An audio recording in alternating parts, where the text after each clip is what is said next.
Hey, welcome back to the channel. Ed Paget here, and today I want to share with you some things that I've been learning about lifestyle medicine. Last year I did a course, a brilliant course with a company called healthspan out of Finland, and part of that involves continuing education. And so recently I got to listen to a lecture by a professor, Tommy Wood. And Tommy Wood did the neurophysiology of performance. And I'm going to share with you in this video some of the highlights of what I just learned.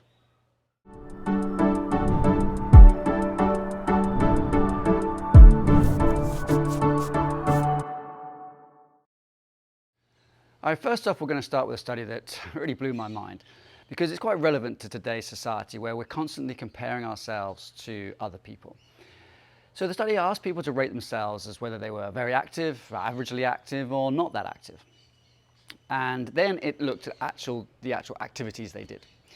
And it turns out that if you rated yourself not very active, even though compared to the average, you were just fine, you were doing a lot of activity. If you rated yourself as not very active, your chance of dying increased. And that's not to do with age, not to do with smoking, not to do with drinking. They corrected for all that. It's actually just to do with you thinking that you're not doing enough exercise.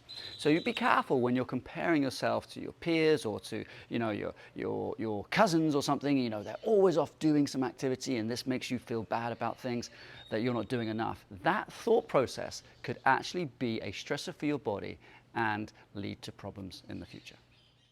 My next takeaway is on a similar line. It's about belief again. There's a gene called the CREB1, and we can call that the endurance gene. If you have that, potentially you have the ability to have more endurance than other people. But we know that genes aren't everything. So what they did is they took a group of participants, they made them run a baseline treadmill test and measured their time to fatigue or their endurance. Then they did their genetic sequencing and they found out whether or not they had this gene. Then they told people who actually had the gene, so they should be better at performance, endurance, that they didn't have the gene. So they kind of tricked them. And it turns out those people who believed that they did not have the gene did worse than the people who did have the gene, even though physiologically there's no difference. So it was the belief that they didn't have it made the difference there. Now this one's a great one for your mental game. So they showed that walking in nature for 90 minutes can actually decrease rumination. You know, that mental chatter where you play over the same conversation again and again and again. Kind of drives you a bit crazy. But just 90 minutes walk in nature can decrease the rumination. Now why that is, who knows?